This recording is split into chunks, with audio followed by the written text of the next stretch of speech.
You're so coy, alluring, angel with a wicked smile, sleeping 20 hours a day, never lay a paw on dusty clay. I'll keep your litter natural, no chemicals in your nostrils, just corn below, so every time you go you'll know your don't stink. World's best cat litter for the world's best cat.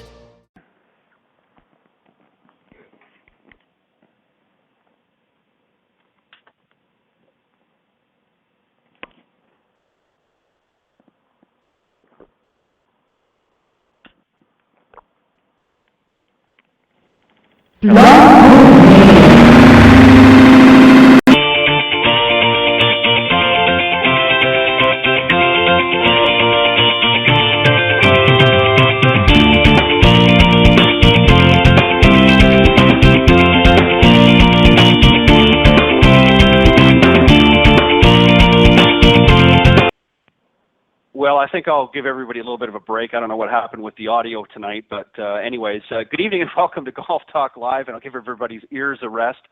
Welcome to the show. I'm your host, Ted Odorico, and it's good to have you here, and I'll try and get that resolved and fixed for next week, but I just thought I would cut that short tonight. Always a pleasure to have everybody come on and listen to the program here each and every week on blogtalkradio.com, Golf Talk Live, and we're live every Thursdays from 6 to 8 p.m. Central. That's 7 to 9 for you on the East Coast, and of course, for those of you on the West Coast, at Pacific time, it's 4 to 6. The show will run at that time. And of course, it is live every Thursday evening. If you want to call in or speak to any of the guests during the program, you can do so by calling area code 646-716-4667, or you can certainly email any questions or comments to me personally at ted.golftalklive@gmail.com. Got a great show for you tonight. Of course, going to be starting off here in just a moment or two with another great round of Coach's Corner panel. I got two great professionals in the wings, if you will, and I'll bring them out here in just a few moments. But later in the show, I'm also going to be joined by Scott Seifferlein, who's also been a panelist here a number of times, as well as a featured guest. And he's the founder of Business Golf Mastermind, and he's a 5-time published author. He's going to be joining me here in about an hour's time. But first, again, let me just remind everybody that, of course, the broadcast is live from 6 to 8 p.m. Central Time. You can also go to iTunes and download it through iTunes, the podcast. Just go to itunes.com, type in Golf Talk Live, and you can get access to the show and see all of the archived ones. Or you can also go to Stitcher.com as well, and just type in the search key, type in Golf Talk Live, and that will bring you to the show as well. Also, updates on social media, always update every week who's going to be on and what the general tone of the show is going to be. Go to Facebook, facebook.com/Golf Talk Live blog. Make sure you have blog on the end there. And while you're there, if you haven't done so already, I certainly always appreciate some new fresh likes to the page, so please do that when you go. Also, you can follow me on Twitter at Ted and Buck CEO, and that's CEO in capital letters, of course. And thank you for all of the new and recent followers on Twitter as well. So always update the program on both links to social media, Facebook and Twitter, so you can always find out who and what and where, that sort of thing, on either of those social media platforms. Again, I'm your host, Ted Odorico, and thank you and welcome to the show. Okay, as I mentioned, I got starting off with Coach's Corner panel tonight. I've been doing this for a few years now, and everybody seems to enjoy it, both on the panel side and also some of the listeners out there have given me a lot of great feedback and kind of helped me direct the course of things, and always enjoy have some of the discussion. And I got two great guests on the panel tonight. Let me just introduce the first one here. Of course, Clint Wright has been on here a number of times on the panel discussions. He's a 30-year member of the PGA. He's also a partner at TGM Golf, and he's a big proponent of the R3 approach, one of the best, in my opinion, covering the short game today. Plus, one of my favorite guests and panelists here in the Coach's Corner, and that's the truth. I'm not lying, Clint. But also Monty Scheinblum, who was a guest here about a month ago, I guess. He's a professional golfer and son of Major League Baseball player Richie Scheinblum. After an impressive career as a long drive champion and trick shot exhibitionist, he became a full-time professional tournament player with the goal of eventually playing on the PGA Tour. And he did play on the Web.com, which then Nike Tour for a number of years, and then through several close calls on the second stage of PGA qualifying school. Monty, of course, now teaches golf of all abilities, really golfers of all abilities, from the earliest beginners to top juniors, college players, and PGA Tour players, and has given more than 1,000 online lessons, and certainly remains highly competitive in both the long drive and tournament golf to this day. Clint, Monty, welcome to Coach's Corner. Glad to be here. Thank you. All right, I managed to get all that out. And again, I apologize for the audio. I don't know what they keep making changes to the formats, and I think I have to reload or upload or do something. But anyways, I apologize if your ears got a little bit shot, and also apologize to the audience from around the world for tuning in. Thank you for all of your patience and understanding while we get through this. All right, one of the things that guys, just let me take a drink here. Water, by the way. I think I was doing something, saying any hard substances here on the air. One of the things that I like to do with the Coach's Corner panel, and Monty, I'm going to say this more for your benefit because, as I said, Clint's been on here a few times before, so he kind of understands the flavor of things. Is generally what I try to do here is I'll either field some questions that have been sent in to me from audience members, or I'll come up with sort of my own theme that I would like to cover. Last week had some great panel discussion. We talked about really everything from emotions to sort of the mental side of the game.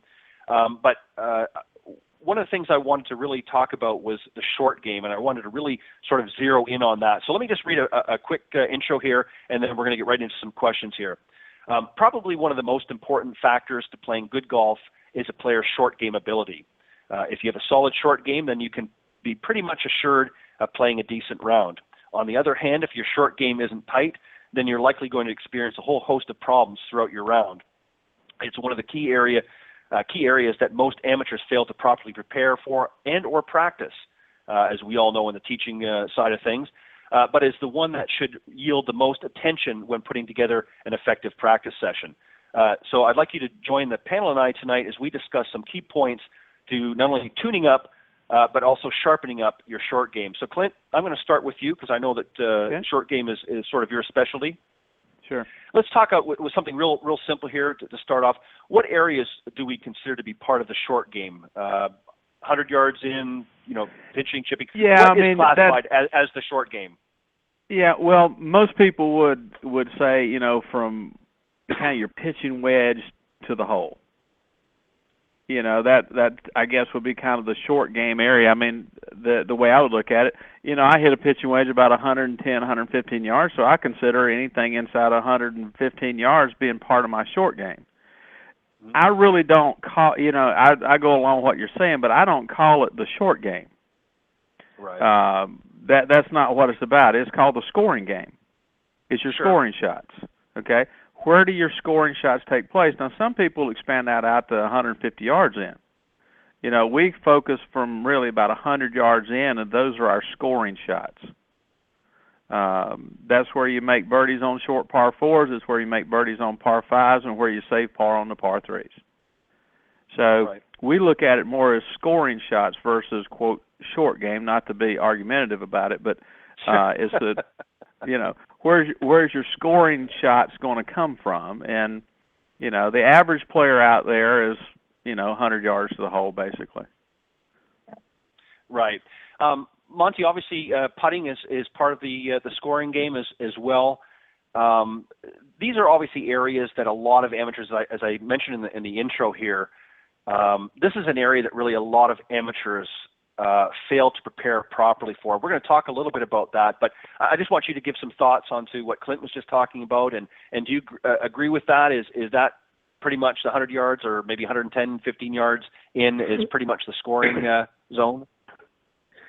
Excuse me. I don't think there's any question that, whether it's saving shots or making birdies, that, that's, not too many amateur golfers are going to be striping 5-iron in there from 180 yards and into 3 feet and making birdie. As Clint said, most birdies and par saves for them are going to be, 100 yards and in. Because that's, generally the biggest difference between, players at each level is, tour players, they can make birdie with 5-iron in their hand. Your average, 6, 8, 12, 15 handicap, probably not. So yes, I totally agree that, that's where you're saving and gaining shots. Right. All right, so let me expand this a little bit, and Monty, I'm going to let you, even though I know you just finished, I'm going to shoot this one to you, and then Clint, if you want to chime in as well. When we're practicing our scoring game, if you will, obviously there's a lot of different, especially in today's golf game, the greens are much different than what they were, 30 years ago. They're more undulating. There's a lot of plateaus, if you will, in greens and different landing areas. When we're practicing our shots into the green, should we be looking for specific targets? And I'm not even talking about the pin. I'm just talking about, should we practice shooting to different areas of the green to sort of simulate real course conditions? When it comes to practice, the biggest mistake that I see, kind of along the lines of what you're saying, yes, pick out different targets and different shots. But the biggest mistake that I see people making practicing in general, and most egregiously on the short game, is, what I've heard called raking balls. They don't even wait for the ball to come to rest near the pin before they're raking the next ball and launching it. Right. Your body needs time to absorb the information. So your subconscious needs to say, oh, well, when I hit it this hard, this is what the resulting shot is. And if you're just rapid firing golf balls, you're not giving your brain time to process all the information, the contact with the ground, how far the ball went, the trajectory of the ball, how it reacted to the green, how it broke when it started to slow down. And you don't need to specifically pay attention to all these things consciously, but you need to take it in as it's happening. Do you think, Clint, that part of the problem is that people are focusing too much on before the shot and not enough, as Monty alluded to here, as opposed to after the shot? Do you think they're more worried about their swing and getting technique down and not really, as he just indicated, focusing on what's happening as the result? Well, I think there may be a combination of both, but let's go back to your original question for just a second. I don't allow my students to practice to a specific place on the practice green. It's not, because you're never going to have that shot. Sure. Okay. All right. What I always try to get people, and Monty hit on it, okay, and his conversation hit on what I do, is that you can ask your students, how far do you hit an 8-iron? Well, they're going to say anywhere from 130 maybe to 160 yards. You ask them how far they hit their three-quarter sand wedge, they don't have a clue. Right. Or how about a half pitching wedge? How far does that go? So what I try to get, and I've got it in my bag, you may have it in yours, I got my yardage book, and I can tell you how far my 60-degree three-quarter or halfway back shot will fly. How far will that go? So I work a lot with my students on building a shot, a repertoire of shots with their wedges. And I want them to pay attention to how far the ball flies. How far does it carry? Does it carry 30 yards? Does it carry 50 yards? I don't care how far it goes. We're not looking for specific yardage here. We're looking for how far your waist-high 60-degree wedge flies. How far is it? Right. Once I know that, then I can take the shot that's in front of me when I'm out playing in that scoring zone that we've been talking about, okay? Because we preach a lot about there's two areas of golf. There's the advancement game, and then there's the scoring zone. And the better player you are, the further out that scoring zone goes. Like Monty said, a tour player's scoring zone may be with a 5-iron. My scoring zone may be with a pitching wedge, okay? So we want them to get into that scoring zone as quick as we can, but on top of that, I want them to be able to look at the shot they have, make that specific determination where they want the ball to land. No, and this is the thing that aggravates me. You can probably tell you're hitting on some things. They whip out their yardage, they whip out their radar detecting yardage deal, from 200 yards out. Not a snowball's chance of getting the ball on the green, but they know they're 200 yards away. But when they're 50 yards, they don't ever use it. Right. They don't know how far away from the flag they are, how far they want the ball to fly. And, okay, if I want this shot requires a loft and a flight of 50 yards or 45 yards, well, that means I got to be just a little short of my waist-high 60. Now, how much better am I going to be if I have that information? You know, it's right. the same information that I have with these long shots. So why not? And I've got it with the advancement shots, but the good players, you watch the guys on television, they're out there from 40 yards away, and that caddy's got that book out figuring out how far they got to fly it. And the reason they're so good at it is they know that with their 60-degree waist-high sand wedge, the ball's going to fly 42 yards. Yeah. They know that because they've practiced not to a specific place on the practice green. They have practiced a specific swing to know what that swing produces. And that's what we focus a lot on.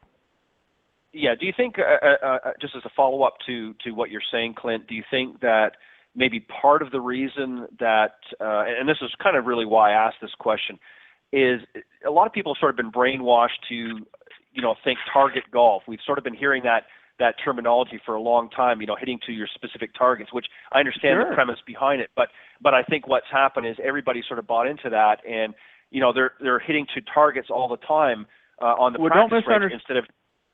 Yeah, no, I know what you're saying, but don't misunderstand what I'm saying. When I'm out there playing, I am target specific, spot oriented. Sure, right. But I got to know how to get it to that spot.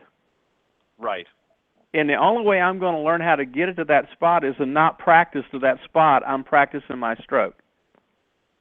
You know, I'm practicing in order to be specific when I'm in that scoring zone when I'm playing. And the only way I can be that way is to not practice that way. I have to practice to know how far certain shots go in order to be target specific. And I think, Ted, you're right, is that people go out and try to make a ball go to that target, and they can, after about the third swing, they can make it go there every time. Yeah. But they don't know how far that is. They don't know how far to take it back. And when they get on the golf course, they're lost. You know, and Monty raised an interesting point, too, that you've also mentioned as well. You know, one of the things that I see a lot is, as Monty, as you put it, you know, sort of raking balls. I see people not only, you know, on the general part of the range out, you know, hitting their driver and their longer irons, but seeing that around the practice greens as well. They're just hitting one after another, and they're not really, you know, absorbing that information once the ball, you know, hits the green and what happens, where is it going, what, you know, how's it reacting to the conditions of that green. And so they're not getting that useful information. I never see anybody out there with a pad and a piece of paper and a pen and jotting some of that information down. You never see anybody doing it, and the ones that do occasionally go that route probably never open that pad of paper up ever again anyway. So, you know, so how do we train? You know, what do we do, Clinton? I'm going to throw this to you first. You know, what do we do to encourage people to be more diligent in their practice? Well, first of all, you have to prove to them that it matters. Okay, and I take them out on the golf course. And to be honest with you, I don't work with that many students anymore. I have a handful of few people that I work with. And so what it comes down to, you have to prove to it matters. So you take them on the course, you take them out there, you plop them down at 42 yards or 43 yards and ask them, what are you going to do here? This is your shot to make a birdie. What are you going to do? And if it's a new student, they're going to look at you like deer in the headlights. They don't have a clue. Right. And then you have to prove to them, now, if you knew this, if you had this information, tell me what you're going to do. I give them the information. I said, okay, you right now, I've waved my magic wand, and you can hit your 60-degree or 58-degree sand wedge waist high. You can hit it 40 yards. You have that information now. Now tell me what you're going to do. And they can immediately assess the situation and tell you what. Do you have to prove to them that information is as important or not more important at some point than actually being able to technically strike the ball? Right. You know, we through the R3, we believe that you have to understand how you want to play first, and then you backload into that. Now, you know, at some point we check a person's technical skills. And obviously we're not going to go out and talk about what we're talking about right this minute with a person that rolls their wedge on the ground every time. We have to get them technically sound first, okay? But at some point you have to physically walk them out there. And almost embarrass them to a point that they're going to tell you, well, I don't know. And then you can give them that information, and they immediately go, oh, well, if I knew that, here's what I would do. I said, well, the only way you're going to know that is to go out and pay attention, hit shots from different locations on your backswing areas, waist high, shoulder high, and simply observe how far it goes. And write it down. Yeah, you know, the best players in the world do it. Right, exactly, and that's what I was just about to say is, you know, if you, as you were talking about earlier, if you look at the tour players and you see how they're assessing, you know, any given shot or any given situation, there's a lot of information that they're absorbing, but they're at such a level that they're able to do it in a matter of a few moments where, you know, most average players out there, they don't know what to look at. Money, I want to ask you, and not to go past this point, but I want to move on to the next thing here so we keep the conversation going. Now we're getting to the stage that we need to decide really how much time we need to allot to our scoring game practice, if you will. So let's talk about before the round, how much time would be investing, you know, pertaining to our short game, obviously, and obviously during a full-blown practice session, if you will. How much time do you think is reasonable for somebody that wants to become a better player? Well, you know, I'm of the opinion that, you know, short game, you know, scoring game, whatever label you want to put on it, it's a mini golf swing, you know, and when people are struggling on the range, you know, during a lesson, I cut it off and we go over to the pitching green. I have them hit 30 and 40-yard shots because, as Clint said, people have no idea how far they hit the ball.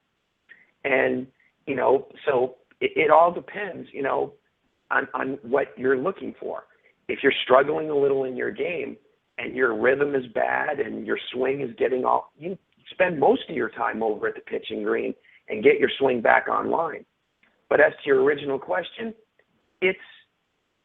the general answer is more. You know, yes. Most amateur golfers out there, you know, you go look at the driving range, the grass is all torn up. You go look at the pitching green, it's pristine, you know. Yeah. And, you know, for each person it's going to be a little bit different, but pretty much the blanket answer to all golfers, how much should I practice my short game before I play and when I go for a practice session? More is the right answer. Yeah, and I agree wholeheartedly. Great answer. Clint, we've spoken about this many times here on the panel about practicing with a purpose. For the benefit of those thousands out there that are listening tonight that don't get it, can you explain exactly what that phrase means, practicing with purpose? Well, certainly. I mean, you can put a lot of different tones to it, but from our standpoint, what I look at practicing with purpose is that we use a lot of analysis in getting a person to an improvement level. Okay, so number of questions. I sit down with a new student. I ask a lot of questions. Well, you know, how many putts do you have? How many putts do you want to have? Well, how many up and downs do you want to have? How much time do you have to devote to making those goals come true? So we try to make a point, so if you've got limited time of practice, you've got to go out there with a specific reason and a specific purpose and an achievable goal for that particular practice session only. Okay? So if you're really going to improve, and this comes back to Monty's point about raking balls, okay? Yep. We don't none of my students rake balls, okay? At least not when I'm standing around watching them, okay? is that I hammer them continually, okay? Yeah. Is that, you know, you got 30 minutes, you got 15 minutes, you want to practice your short game, make the most of it. Where you're having trouble, well, a little bump and run's not working good. Well, don't be practicing your driver when your bump and run's not working good. Go practice that bump and run. You know, what's happening? You hitting it too hard, too soft, not making contact? Do some analysis. Figure out what you need to work on, because what we really want you to be able to do, and this comes back to the R3, the what axis and the how axis of the R3 approach, is that the what axis is the technical side. We want you over here on the how. How are you going to use it? And use it right now. And that comes down to analysis and having that purpose of going out and fixing specifically what you saw in your last round that may not be working as well as you'd like it to. And then just maximize the time you have. I mean, I don't disagree with Monty. I mean, you need to practice more. I mean, but there's a few of us that might be able to go out and practice more, but the average player is wanting to play golf, hit a few balls on the tee, you know, and practice a little bit and go out and play. That's what we want them to do, because if they're playing, they're having more fun, you know. Right. But, you know, more practice is good, but what you know, Ted, you've heard me preach about this forever now, is that it's efficient time, not more time. Right. You know, make what, and Monty's right, the much as you can practice, the better. I'm not debating that. But no matter, the point I was trying to make, like, let's say if you have, I didn't say more overall. If you're having an hour of practice time, more of it. Spend more of that on the short game. Right, I'm with you. Right, and less time on the range. Right, yeah, I'm with you there. I knew exactly. Yeah, I knew exactly. But again, that's my point, is even taking the time that you have, I'm more about making sure you're spending it where you need to. Because you know, here's the thing that gets me. You watch a person getting ready for a round of golf. They go out and they're on the putting green. They're putting 3 and 4 footers. I mean, we all can get those 3 and 4 footers started at the hole. Why don't they go out there? I bet you can go to your local course today, watch a person putt on the green. Where do we all know that 3 putts come from? They don't come from missed 3-foot putts. They come from poor lag putts from 40 feet.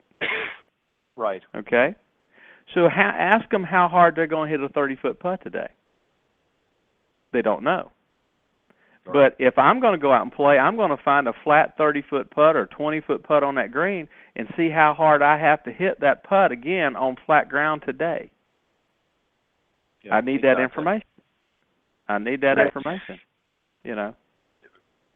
Right, and I agree with that. I think that obviously we want, and this goes by the reason why I wanted to ask that specific question, Clint, because I knew the answer I'd get from you anyways. But is really, you know, it's great to go out there and spend a lot of time practicing, but it has to be with a purpose. There has to be a definitive goal in mind of what you want to do. It's not just a matter of hitting balls and you know, too often we see, and I understand that there's a confidence issue. People want to build a little confidence. So if they're hitting certain clubs or they're doing certain performances that are their best, they want to kind of show off, if you will.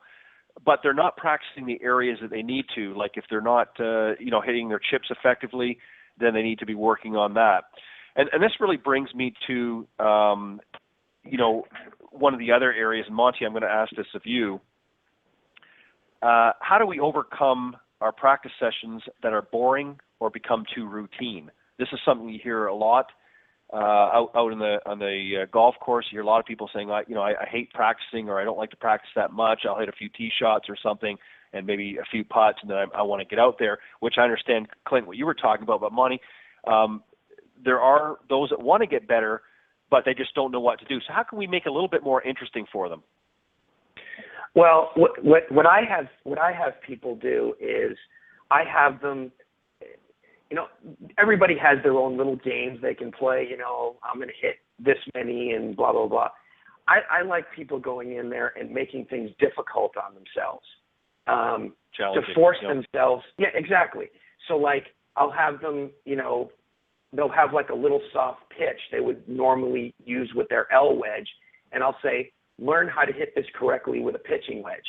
All of a sudden, it's not just boring, you know, well, I can do this, and well, I screwed those two up. Now, all of a sudden, they're challenged to hit a pitching wedge softly. I mean, I make people go in the bunkers with 7-irons, and I say, can you get out of there with this? Well, heck no. Why not? You know, you should. And after 3 or 4 tries, they're like, okay, I know I can do this, you know. And then they get a couple out with 7-iron, and they're like, well, that wasn't that hard. I hand them back their L wedge, and they're like, oh, well, this is easy. I have no problem with this. So, you know, making it, you know, changing the boring routine of it just being, yes, I know I have to do this. Everybody said I need to work on my short game. But, you know, if you most of your golfers are, you know, the ones that want to get better are your type A competitive men personalities. And if you hand them a club and you're like, well, you're not going to be able to do this. Well, forget that. Sure, I can. You give them that challenge mentality, and then all of a sudden it becomes a little bit more fun for them. And I think too, and let me just add one quick thing, and then Clint, I want to get you to respond on this as well. You mentioned about getting. Yeah, I know. Monty, you mentioned about having them use a 7-iron to get out of the bunker. I don't know if you guys caught this, but it was early on in the British Open, but they had a segment before the tournament had actually started, and and I don't recall the player's name, but he was actually hitting 7-irons out of the deep bunkers there during the British Open during his practice time, and for that very reason is he was trying to work on that area, and it would have been very easy for him to jump in there with a sand wedge, but he was obviously trying to get a feel for things, and that was the way he obviously practices. So I'm all for that. Clint, I know that I can guarantee that you don't make your practice sessions very boring, so I'm sure you've got a lot of things. Well, there's a lot of things that you do, and what Monty was saying and technically what Monty does is the same thing that I do. It tries to get them to focus on achieving a goal, achieving a shot without it being just a total end result. I'm standing there with a 7-iron. My goal, and I can achieve, is just to get it out of here. Right. Yeah. Okay. Not necessarily. So if I can start learning, I can get it out of here. Then that's one level of success. I say, okay, well, I can move on now. Let's see how close I can get it to the hole. So you keep bringing it back, giving them a different set of goals. But it's interesting that depending on where you're at, see, you see the type A man being the most competitive. To be honest with you, the people that I work with the most are the ladies at our clubs, because there's a good group of ladies. They're competitive. They like to win, win that club championship and stuff, and they're the ones that see the short game because they can't hit it hard, or some do, obviously, but they have to rely on the short game. So I get more women that I work with trying to get it up and in because they can't overpower something generally, so they have to finesse it. So, as far as the original question, how to me, if the session is boring, you're working on something you don't need to work on. Right. All right, you're already doing good at this. If it becomes boring, because I can tell you from my experience anyway, is that when I'm working on something that I'm not doing well, it's not boring. I'm trying to achieve something. If my practice session gets boring, I put my clubs put that club away, because if it's boring to me, I must be hitting pretty good shots, because one of the things that we try to get people to guard against is that nonchalant, boring type rehearsal practice that you actually can work yourself out of a good stroke because you're not paying attention to what you're doing. You can develop some bad habits through those things. And so once you find it to be boring, that you're getting bored with the results because it's the same thing every time, that would indicate to me that you're hitting that shot okay. Let's move on to something you can't do, because that's never boring.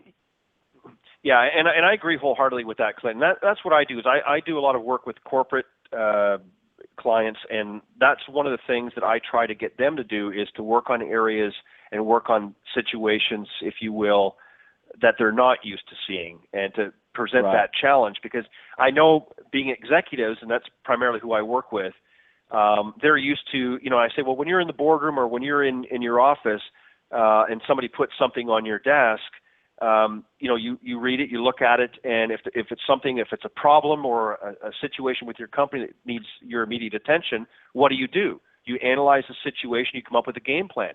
So that's what I try to do in my sessions when I'm working with students, is I try to I create a scenario, and then I try to get them to find a solution. Now, I'll give them certain tools, if you will, or certain help along the way, to be able to accomplish that. But I want them to think for themselves. I want them to sort of think their way out of that problem. It's like this: if you were walking out on a path, out in the woods, and suddenly fell into a big hole and there was nobody else around, you'd have to figure a way to get out of that hole. And, I sort of put the same analogy with golf is if you're in a situation and you're playing in a tournament, you can't go to your playing partners and say, hey, I've got this shot, I don't know what to do, especially if you're on one of the tours. That's not going to happen. So you have to be able to think your way. And this is one of the reasons why I want people to understand, because, one of the things that some of the questions that I get in here are the same typical questions. And, I like to get a few of them on here, but when they start getting too repetitive, it's the same stuff. How do I fix my slice? How do I, handle a duck hook? Or how do I do that? There's only so many times you can tell somebody that. I want them to sort of figure out a little bit of their own. So let's move into this area here. Let's talk about. To finish up on that, Ted, isn't it interesting that same executive that you asked, what are you going to do in your business? They want information. But when they go out on the golf course, they've got none. Exactly. Well, that's my point as well. Yeah, and Monty, it's perfect. Monty, I'm sure you see that as well with the people that you're working with as well. Obviously, when you're working with a tour player, things like that, they know what to ask of you, and they know what questions need to be asked. But the average amateur out there, they don't have a clue, and it's like Clint, you alluded to, it's like a deer in headlights when you present them with a situation. Yeah. So it's our job, really, as teach professionals and our coaches, that we need to sort of provide them with a game plan and then allow them to utilize some of the tools that we've given them to be able to formulate their own game plans. So in that theory, Monty, I'm going to ask you this. If you're working with a teaching professional or coach, should he or she hold just short game sessions focusing on some of the things that we're talking about here tonight? So if you're having problems in this area, is it a good idea for the coach or teaching pro that you're working with to maybe just isolate those problems and have you working on that instead of just sort of a broad scope? I think it's very individual. Like I said, there are times where, I'm working with someone on their full swing and just bringing them over to the short game area and say, look, this is the way you need to move. And then vice versa, I'll see someone moving real well in the short game area. I'm like, okay, let's go back over to the range. I think what happens, my biggest problem with golf instruction, and this question kind of, brings it out of me, is there's too many one-size-fits-all approaches being done out there. And everything needs to be tailored to the individual. It doesn't matter who it is. And,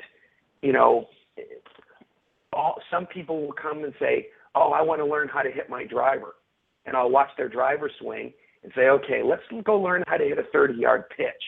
Well, I don't want to, So, you have to tailor your approach to people's attitudes, to their skill level, and just saying, yes, this is going to be a short game lesson, or this is just going to be a driving lesson. I don't believe in any of that. It's, let's approach this in a way where you can make yourself better just in general. Well, it's kind of like, Clint, it's the reason why, I ask some of the questions I'm asking is I want for not just the players, the golfers that are listening tonight, but I want some of the coaches out there because, Monty, you're exactly right. There's a lot of and I saw this going down to the PGA show, and that's why I asked you guys earlier off the air if either of you were going this coming January.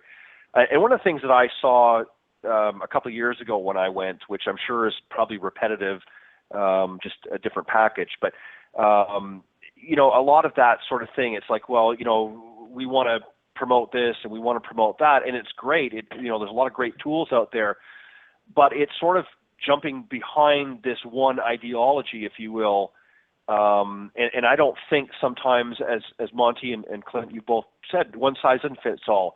For instance, if I had a suit, I'm 6'4" and about 215 pounds. I have a suit. If I was to hand that off to either one of you, it probably wouldn't fit. You'd have to have it tailored. So, and or vice versa. So the same thing should be said about your golf game. So, having said that, Clint, I'm throwing this to you now. How can your teach professional or coach put together some fun and interesting challenges in your short game sessions? What can they do to make it more challenging? Well, here's the thing, I guess, that we come to, and I agree 100% that, one size does not fit all. But I have a good friend of mine that will never say to you when you go out to play good golf. I want you to play good today. He'll look at you and says, no, I'm not going to play good today. I'm going to score low today. Two different things. They don't give rewards out for playing good. They give awards out for the lowest score.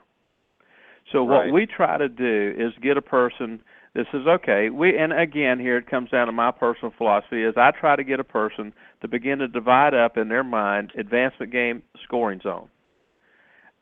The reason, the way that I can maybe try to get them to move towards their scoring zone stuff quicker and with more enthusiasm is I say, okay, how many times did you hit the ball today to get it to 100 yards? Let's say you shoot 100. How many times out of those 100 shots did it take you to get it to 100 yards or less on every hole? And we take that number, whatever it is. Mm-hmm.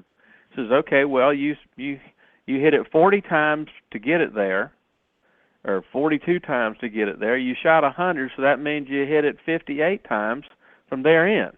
So where do you think we ought to work today? Right. And let them have the buy-in to taking that information, the numbers, says, okay, well, I hit it 42 times and got it to go over 6,000 yards, and I hit it 58 times to make it go 500 yards. So I try to get the person to realize it for themselves, not me preaching and telling them, hey, this is where you need to work because that's where everybody says you need to work. I want you to be able to analyze the information and to have the buy-in that says, okay, my advancement game could get better. This is where we've talked many times about acceptance of what I do. I have to accept that my advancement game is good enough to get me up into the scoring zone where I've got buy-in that I'm going to work on that scoring zone because that's where I'm going to lower my score. I'm going to be more enthusiastic about it. I can play all kind of tricks and games. Let's hit it over the bunker, make it bounce twice before it gets to the hole, all kind of tricks and games. But if that student has not bought into this is important, and you have to my viewpoint, my role as a teacher and a coach is simply to help my student realize for themselves that this is where they need to work. And that comes down to explaining to them, okay, you hit it so many times to get it in the scoring zone. Your scoring zone was more strokes, so where do you need to work? We're going to accept the full swing right now. Kind of what Monty does. The full swing's doing okay. Let's go over here and pitch some. We're going to accept that that's good enough. And then, but I don't care how many tricks and games you play. If that student, like mine, says that, hey, I want to hit some 30-yarders, your student says, no, I don't want to do that, man, you can talk and preach till you're blue in the face. That student ain't hearing a word you're saying. Right. But if you can get them to buy into it based on their own analysis, then they're going to be the best student you ever had in that scoring zone because they bought in. Right, and it's like I said earlier, you have to think like a CEO thinks or an executive thinks. When they go in the boardroom and again, they're faced with a situation, they'll have their subordinates there surrounding them, giving them information. They'll take that information and then make a decision based on all of the facts that have been presented. They don't just arbitrarily, or at least if they do, they're out of business. But the good CEOs, if you will, that's what they're going to do, is they're going to gather as much information as they can pertain to the scenario or problem, and then they're going to formulate and come up with, and either they come up with the right solution or they come up with the wrong solution. But if they've done their homework, they're more often than not, the percentage of good results is going to be higher if they've done their homework. If they haven't done their homework, then it's going to be, as you said, the other way around. The percentage is going to be higher that they're not going to have a good outcome. And this is what really a lot of people, I think, do, guys, is this. And this is why I want to, kind of get into some of these areas and talk about, because I'll be honest, and I'm sure you can all agree with me here, is you get kind of tired of hearing the same questions being fired at you. And Monty, I'm sure you hear this 1,000 times, a week, and they keep focusing on the same things all the time, and obviously getting the same results because they're not really looking at the big picture. Right. Now, there's a lot Einstein's definition of insanity, right? Hell yeah. Yeah. But, Ted, most importantly, your scenario there was that executive, with all the information they have, boils it down to focusing on the problem. What we try to do is to get a person to realize why their score is not going lower. It's not because they're not hitting their driver in the fairway more often. It may be because they're not chipping the ball well.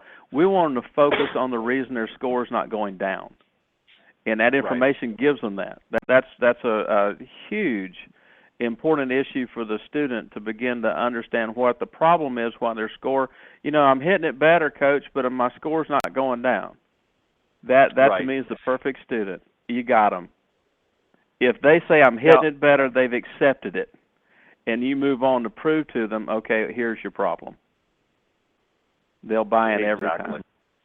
Yeah, exactly. And you guys are 100% right. I'm going to kind of combine the last two, and again, I'm trying to keep them somewhat generic because I know you both are going to expand on a little bit more. But obviously, there's a lot of great drills that many of our fellow teaching professionals that like to use with their students, and sometimes there's some products they'd like to use. Clint, I'll start with you. Is there any specific drills or products that you like that are out there that sometimes you'll use with your students that will help accomplish what you're trying to do? Yeah, Ted, I don't use a lot of training aids per se. I focus a lot on right around the green, the bunker shots, chipping, and putting. Okay, is a lot of my time that we work with the student because we find that that's where you can take a student and get them more proficient as quickly as possible. We use, the old-fashioned stuff, the string and the line to get them to understand where their alignment's at, the alignment rods on the ground to get them squared up to where they know what they're doing.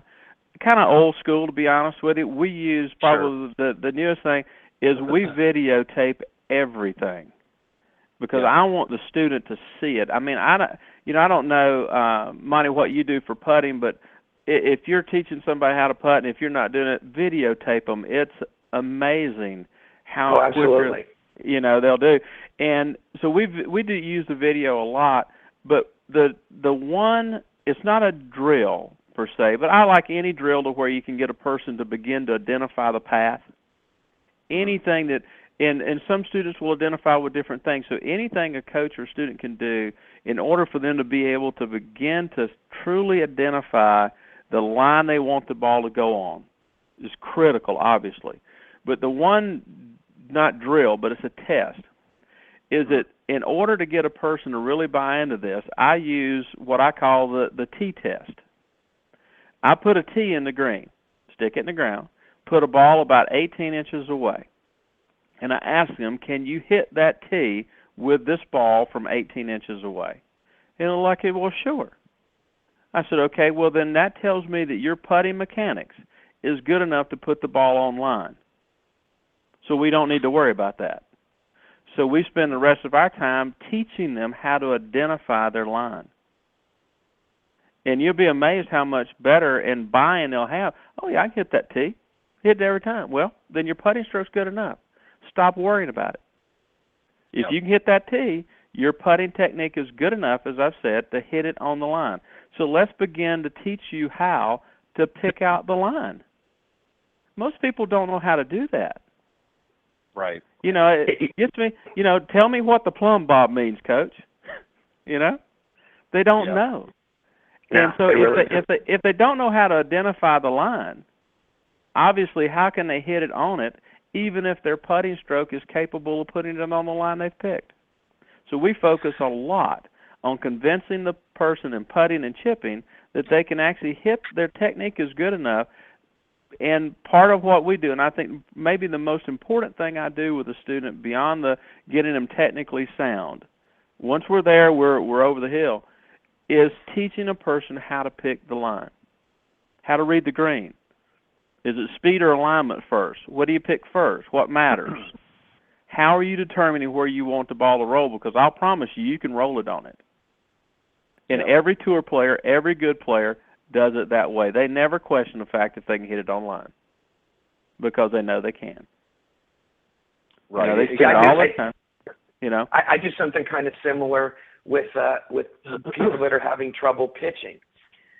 They're doing all sorts of nasty movements with their pitching motion, and I hand them a golf ball and I have them put it in their trail hand, and I say, where do you want this ball to land? And they're like, oh, about right there. And I said, okay, toss that ball to that spot. And every one of them can do it.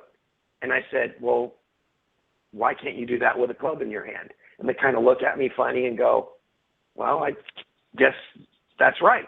And then the very next ball they hit fine. Yeah, we teach we try to teach people that there's only two types of swings. There's a full swing and a putting stroke. That's all there is. Yeah, okay? I agree. That's all there is. So take the 7-iron. Do you need a full swing from here to get it to go 30 feet? Well, no.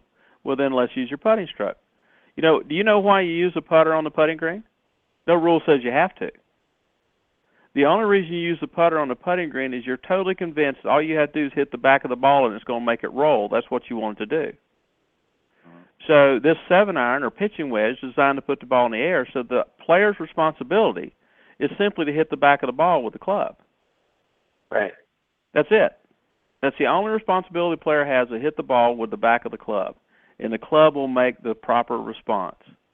That's why we use a putter on the putting green, because we want the ball to roll, and we know this particular design club will make the ball roll. I don't have to help it. And that's how we teach them, the right hand.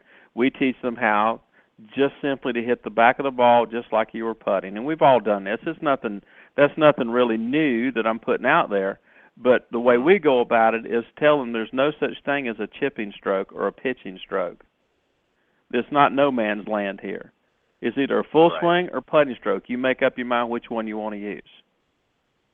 Right. And it's amazing how it simplifies it for a player. Well, and a lot of professionals would agree with that. Nicholas talked about that as well. Sure. He had, he didn't have 15 different swings in the bag. He had one swing. He just had 14 different clubs, and obviously the putter being an exception. But sure. But that was right, and I agree with you, Clinton, and Monty. I want you to chime in as well about some things that maybe you use or that you've seen used that you like to see more professionals utilizing. But this is something that I agree with you, Clint, as well. Is that I think the simpler you can keep the process. I don't have a problem with technology. I don't have a problem with some of the training aids that have come out. But I think sometimes some of them are not really focusing on the area that they really need to, and it's just filling up people's closet or their garage with a lot of crap. To be honest, that's right. Monty, what are some of the things that you've either utilized yourself in some of your sessions that you've worked with your students, or that you've seen that you like that has helped, or that you would like to maybe recommend? I'm not a real big training aid guy. I mean, there's a couple that I occasionally use and recommend people use. Like there's a little piece of plastic that goes on your arm for people that, overbend their right elbows in their backswing. Right. And, putting something, a ball of some kind, in between your forearms or your knees so they don't, separate or get too close or whatever. Little things.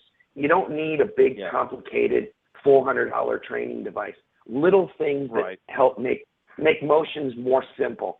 But the big thing that I have a problem with training aids, and this is why I don't like them too much, is people get stuck on them. Oh, well, I can hit it great when I've got this thing here. If you don't take the training aid off or throw it to the ground, you can never translate it. Like I saw a guy we're talking about, scoring, pitching, short game, whatever. And he had this little device that froze his wrist. Okay. Mm-hmm. And he sat there for an hour just hitting one shot after another to the same target with this thing that froze his right wrist. And after about, like Clint said, after about 3 or 4 balls, he got the feel for the distance, and that thing was freezing his right hand. And he just hit like 30 in a row, and he's just like, well, I'm a genius. He took the thing off and just started chunking every ball and had no idea what he was doing. Yeah. If you're gonna use a training aid, it's like 2 on, 5 off, 3 on, 10 off.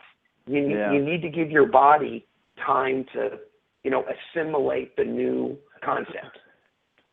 Well, and I'm not against, don't get me wrong, I'm not against training aids, but I think that if you're not, just like we talked about at the beginning, if you're not analyzing that feedback, if you're not allowing yourself time to have feedback from the training aid or the product that you might be using, then it's not going to do you any good. I mean, you can put something or strap something on and hit 1,000 balls with it, and then take it off, and suddenly, like you said, you're chunking it or you're doing something different.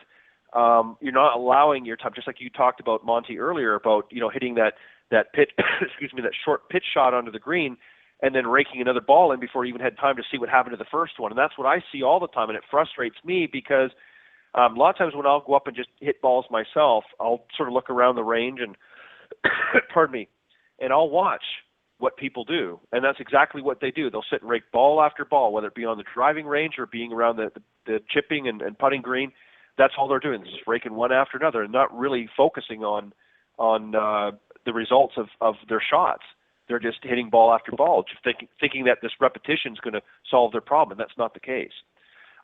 Right. Guys, great conversation. I'm going to give each of you a few moments just to chime in on what's happening in your neck of the woods and anything special going on that you want to plug. And thank you guys for joining me on the panel. Some great discussion tonight.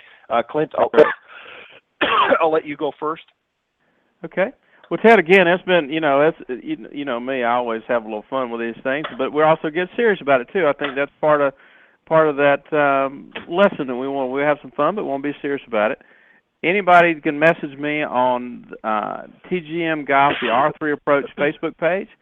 Just send me a message with a phone number or how I can get a hold of it. Be more than happy to talk with you about anything in the short game or the, like you say, the scoring game or the scoring zone, whatever you want to call it. If it's, going to help lower your score, that's what we focus on. We'd love to talk to you about it. I sit around waiting for people to call, and so we look forward to that. But pretty much what's going on up here, I mean, we just keep working with students and trying to help them lower their score and become, have, obviously the lower our score, the more fun we have. But like I say, it's the TGM Golf, the R3 Approach. Just send me a message, and I'd love to talk to you. Perfect. Just one quick thing, Clint. You made a comment very early on in the program, and I think the key thing is, and this is something that I think we all in this business need to really focus on, and that is putting some fun back in golf. I think it's gotten too complicated for a lot of people, and I think they've stopped enjoying really what the purpose is to go out there and have fun and have a good time. It's a game. It's not rocket science. You're not doing brain surgery. You're out supposed to be having fun. And if you're making it too complicated on yourself or too difficult, then you're not having fun. And that's why we're seeing, people leave the game over the years. But and one of the things, I won't tell you one of the things that's unique about our game, and I think people have more fun if they realize this, is that every day you end your round, you have a score. The next day you play, your score's 0. Starts over every day. It's not cumulative. It doesn't beat you up, so get out there and play. If you don't worry about your score, don't keep it. Have fun and enjoy our sport. Exactly. Well said. Yeah. Monty? Yeah, same as Clint. I've got a blog and a discussion, where we talk, about fun things we can do in golf. I make, jokes, tell funny stories at MontySheinblum.com. I've got a video called Use the Bounce. We've been talking about simple approaches. It's some ideas that I have on simple approaches to the short game, to the scoring game. And, I've got my email on there, questions on there, and anything that anybody wants to discuss. And I take requests for videos that people want me to make and whatever. You guys have touched on something that's really, really important to me. And, it's about, our job is to make the game easier and more fun. We are here to provide direction. We're not here to tell people how to play. That's their job. We're here to make it a little easier, help them understand it a little bit, but most importantly, direction. People need a better direction to get better, and that's what I think our job is. Absolutely. Exactly. Well said. And I equate it to a carpenter or some other tradesman. Our job really is to teach them how to best utilize the tools that they have. It's up to them to go out there and get the job done. We're not there to do the job for them. We're just there to point them in the right direction. And I think that we've done a little bit of that tonight with the short game. And for those of you that maybe want a little bit more on the short game, make sure that you reach out to both of these gentlemen. They'll be more than happy to help anybody out there. Clint and Monty, thank you very much. Monty, thank you for stepping up. I'm glad that you joined on the team here, and we always try to have a little fun and a few laughs if we can. And I look forward to having you back. Clint, always, of course, look forward to having you on here. Ted, let me throw this out. I forgot to tell you, if they want to get me by email, it's clintgoff001@yahoo.com. I appreciate it. Not a problem. Thanks, guys. Thank you. You're welcome. Guys, have a great evening, and I look forward to having you guys come back on. Look forward to it. Thanks, Ted. All right. Have a great weekend, guys. Bye-bye. You too. Bye.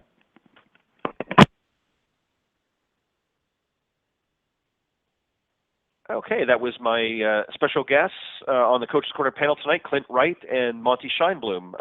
Guys did a great job.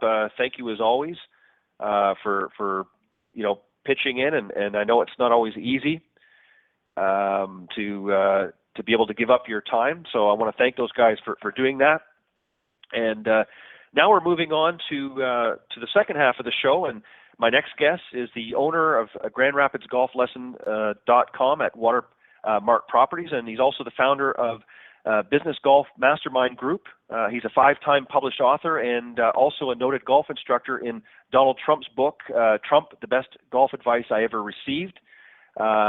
Be sure you guys have a pen and some paper handy, because I think he'll be giving you some information that you don't want to miss. So let me bring my guest on, Mr. Scott Seifferlein.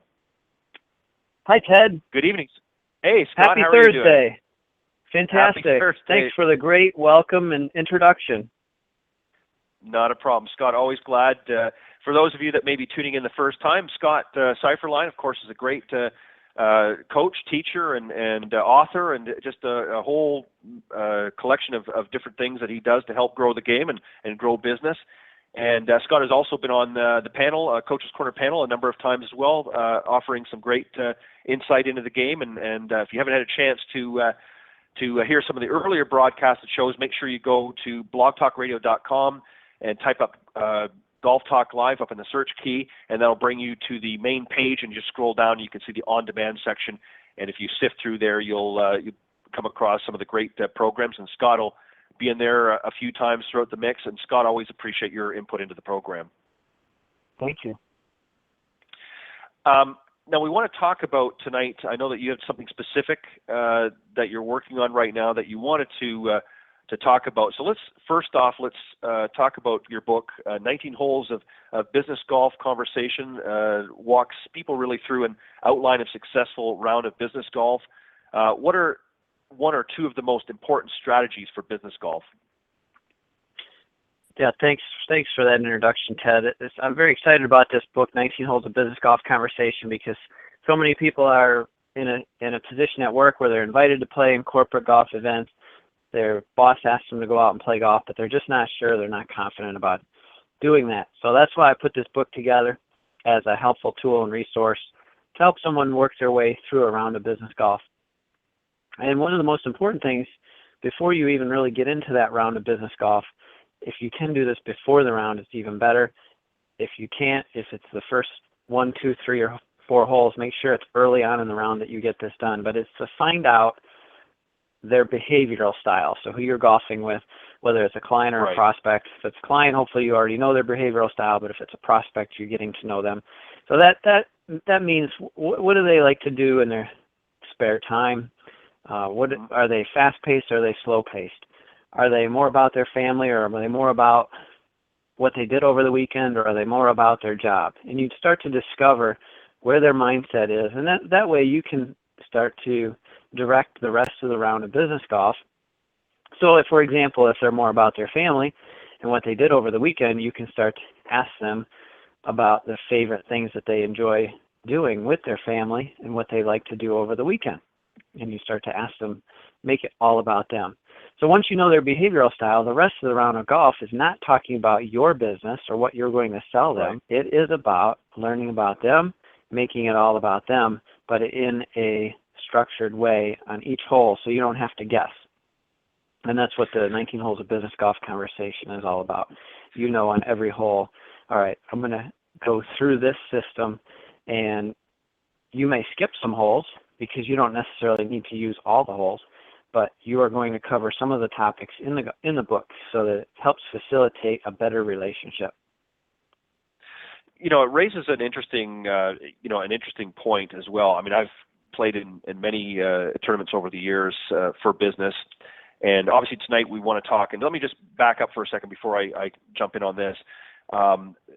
For those of you that are tuning into the program, what I want you to be aware of, first off, we're really addressing tonight, even though it's open to everybody, we're really addressing the golfers out there that want to, that if they're not currently doing it, that want to implement business golf. But Scott, you're going to be coming back in a couple of weeks, and you're going to be really addressing to some of the teacher professionals and coaches out there on how they can sort of utilize business golf as well in their area. We're going to talk a little bit more about that in a couple of weeks. But certainly if they're listening tonight, there's some good information that they're going to gather from you as well. But I just wanted to point that out there that Scott's going to be coming back here on August 13th to really sort of get in and talk a little bit more on some of the ways that this can benefit some of the fellow professionals out there in the golf business. So we'll talk about that.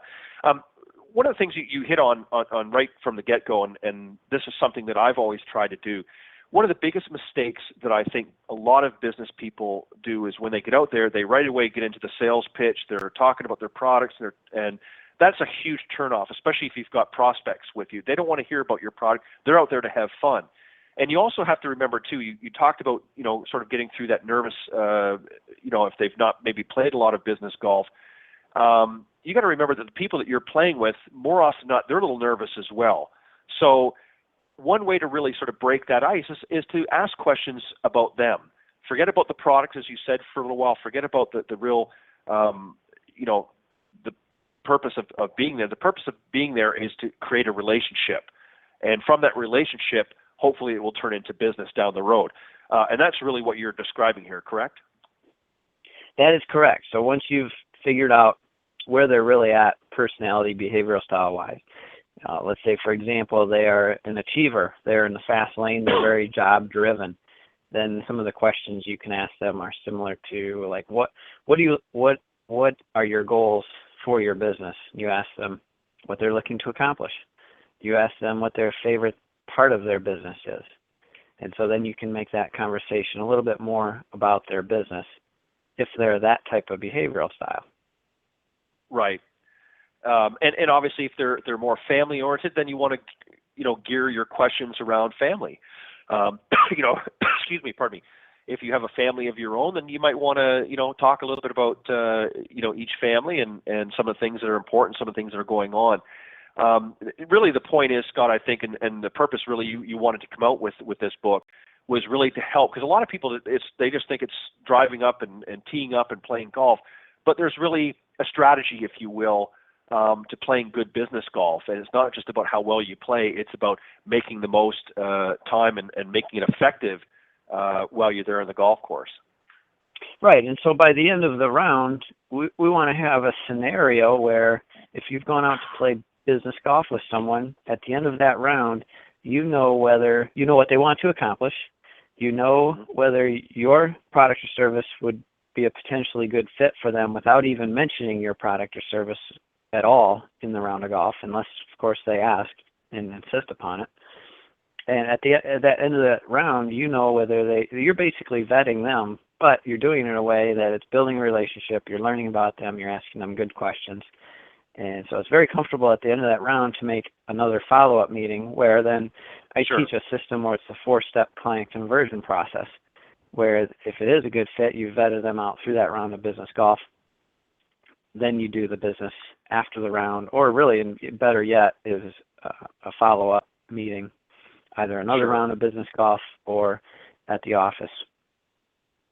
Yeah, and let me just add to this, and I can say this from my own personal experience, from what I've witnessed. I've always tried to do, as you're describing here tonight, Scott, And I found it to be the most effective way of really doing business on the golf course. And one of the things that we're starting to see now, which I think is fantastic, is we're starting to see more and more women getting into business golf, and they're starting to realize the advantage of it. And I think that this would be certainly a good fit, your book, for a lot of women, particularly that are just sort of newcomers to it, that haven't sort of been set in their ways and really don't know where to go and how to start off things and how to make it an effective tool, because golf rather can be a very effective business tool. One of the problems that I've seen over the years is that, again, what we alluded to earlier, is people get too bound up on the products and services that they're providing, and what ends up happening more often than not can become a turnoff to the either prospective client or current client. They're there to have fun. They're there to have a good time. They understand that you're a client-business relationship, but that's not what they're there for that particular day. So you're right. It's good to maybe have that business meeting in a follow-up meeting and just go out there and have a good time, gather information and use the tools that you're talking about in your book, but gather that information, but leave the business for another time. Scott, one of the other things that I wanted to ask you as well, while we're on the subject, of course, of business golf, over the years, the last several years, particularly with the recession, it certainly has come under siege within the mainstream media. In your opinion, is business golf still a good use of time given the new economy? It's the best use of time. I mean, it's the ultimate business tool. And it doesn't mean you have to go out and play 18 holes either. Right. You could go out and play 9 holes. You could go out and have a 1-hour event where you bring on I have a lot of people that bring me on as the golf professional, put on a 1-hour event for their clients. So it can be any combination of event on the practice facility. It can be 6 holes, 9 holes, 18 holes. It doesn't have to be an 18-hole event. It doesn't have to be a corporate golf outing every time.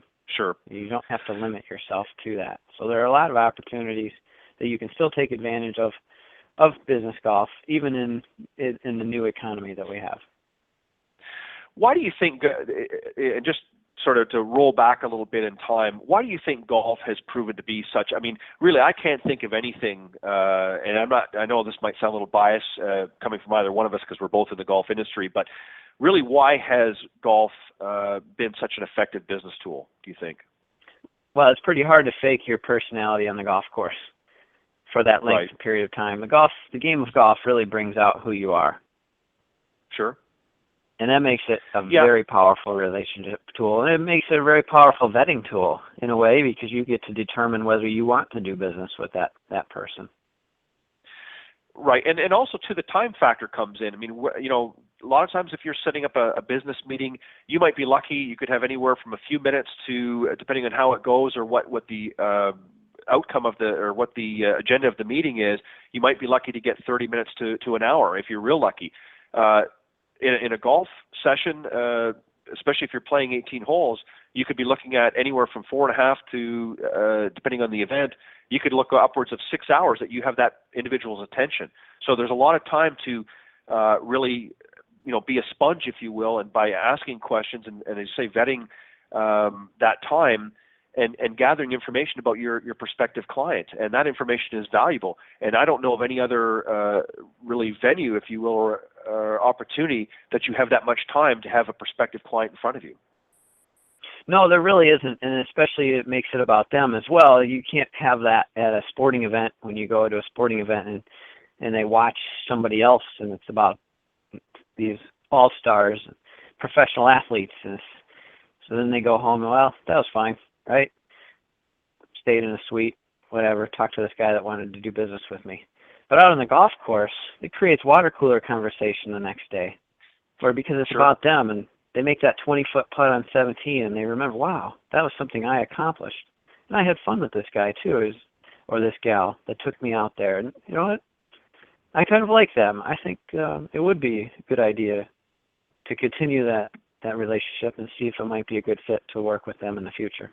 And that's just something you don't find on the basketball court or at a sporting venue or any other type of venue where you would have an opportunity to build a relationship from a business standpoint. Well, pardon me, and you're exactly right, and that's why golf has been, and that's why, as I mentioned just a few moments ago, why so many business women are starting to gravitate. They're realizing that, for years men have used this as a very effective business tool, and they're starting to recognize, hey, I need to get in on that game as well, and it's not just about understanding the personalities that you're dealing with, and not just about having them there for a certain amount of time, but it also, you have an opportunity, unlike really any other situation out there.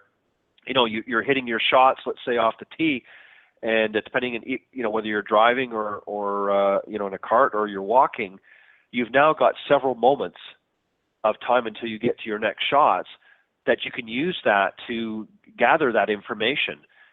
Where, as you said, on a basketball court or something else, it's a go situation. So you really don't have that downtime until afterwards to really get to know the person. And a lot of times by that time they're too darn exhausted anyways to really utilize it, correct? Oh, yeah. And with golf and women, it's very exciting. I've got several of my women clients that are in my private coaching programs and taking up the game specifically for that that business purpose, because they have not had those opportunities, and they see that the other people in their companies are getting those opportunities and getting those sales because they're the ones that play golf, and so that they are now I am seeing growth in the game from that aspect. Yeah, we are as well. Obviously, for those tuning into the program, you know that I do another show Tuesday mornings called The Women of Golf with Cindy Miller, and we've had a number of business guests on, female guests on that are, getting into this game for that purpose, and that's sort of right up the pipeline of what you're trying to do with this book, which brings me to this point, and it's not just, I'm not just talking about women, but new, people to the game, if you will. If somebody's just starting out and maybe hasn't played a lot of golf, or maybe has never played golf, and they want to somehow incorporate it in their business, what are some things? What would be the first thing that you would suggest, Scott, for them to do? How would they go about getting themselves organized for that? Well, there's multiple first steps that they could take. It really depends on their comfort level of how much they want and how much they desire to do it themselves. And some prefer to mindlessly wander the internet looking for unorganized answers. And I suppose with enough research, you could find out enough about the rules, etiquette, some golf skills, some business training. I mean, you could certainly become an ivory tower expert of business golf. Right. And certainly talk about it. But to get into the actual moment of it and be doing it is a whole different ballgame than just knowing it. And so others prefer more of a done-with-them system, so they can not only learn from just a knowledge standpoint of the rules, etiquette, golf skills, and business training, but also the actual doing of it. And in that case, if you want to seek out a professional who's highly qualified to train you on the steps that you would take for maximum success for both business, somebody that has good experience not just in the golf world, but also in the business world, and can gel those two together. Right, and that's certainly a great first step. But how do I know if I'm somebody out there right now that's maybe listening to the program that maybe hasn't played a lot of golf? How do I know if business golf would be a good fit for me? What's sort of the internal things that I need, dialogue, if you will, I'm going to have with myself to decide if this is something that's going to be good for me? How do I know? Well, let's start off with who it wouldn't be good for, and it's my opinion that it would not be good for somebody that's in a transactional business, where it's just transaction. There's no relationship built, and they're working off of volume rather than quality of sale, and they're working off of quantity rather than quality.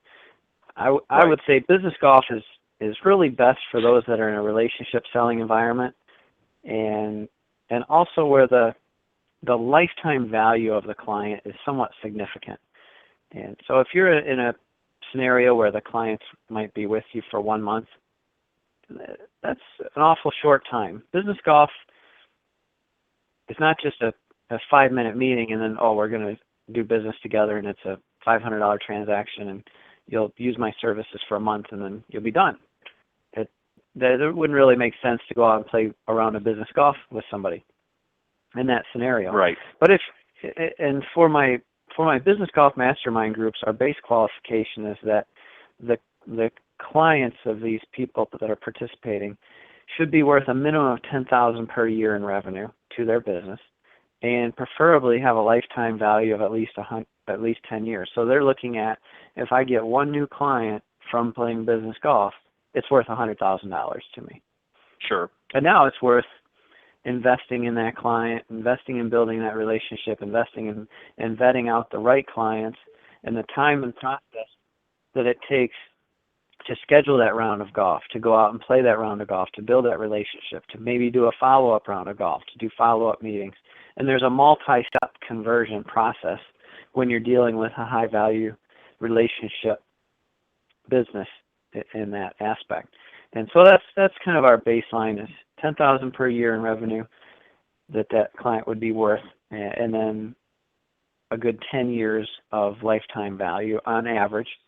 And so a lot of financial advisors fit into that role, where they're fee-based advisors and they're taking on clients that are worth at least $1 million that are going to be with them for at least 10 years. And then business golf makes a whole lot of sense. Much less than that time, and between the time and investment in business golf that you would make, it may not be a good fit if the client's worth much less than that. That being said, Right. It's obviously up to the individual. Sure. And you know, if somebody is dealing with a little bit less than that, you know, it doesn't hurt to get out there and certainly mingle, if you will, because you never know what opportunities can come out. So we don't want to necessarily say that that, you know, it's only for one sort of group, if you will, but at the same time, you have to sort of do that assessment and see what the value is going to be long term as well, and not just, you know, sort of for that quick sale, if you will. Now, obviously, one of the, you know, there's many options that that somebody that wants to play business golf can do. You alluded to a few of them, but let's focus on one, that individual that is going to be taking out on the golf course. Is there a certain type of golf course that you suggest for business golf?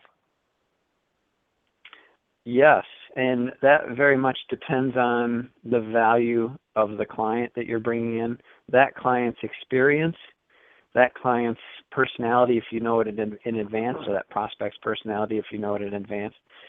So if I was that, let's go back to the financial advisor example. If I was that financial advisor and I know this prospect is worth $10 million and he plays golf and he's a member at a certain club, then I'm going to try and invite him to a club of equal status or value.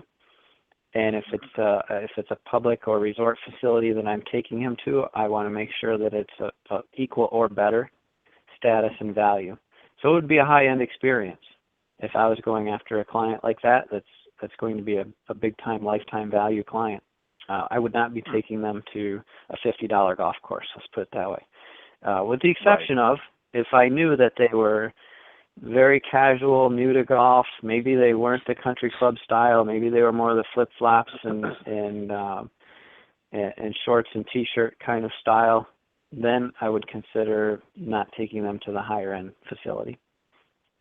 Sure, and also too, you want you know, another factor that might come into it is their ability as well. If there's somebody that's fairly new to golf themselves, they might be intimidated going to some facilities over another. So you might want to gauge that as well. And that sort of goes through your assessment area of the individual as well, knowing your prospect and understanding what their comfort level as well. I mean, obviously, if they've been around the golf course a few times and are comfortable, then that country club experience, and again, obviously, there's other factors involved, of course, but if there's somebody that's, again, new to the game that's maybe not quite there yet, that's going to play into it as well.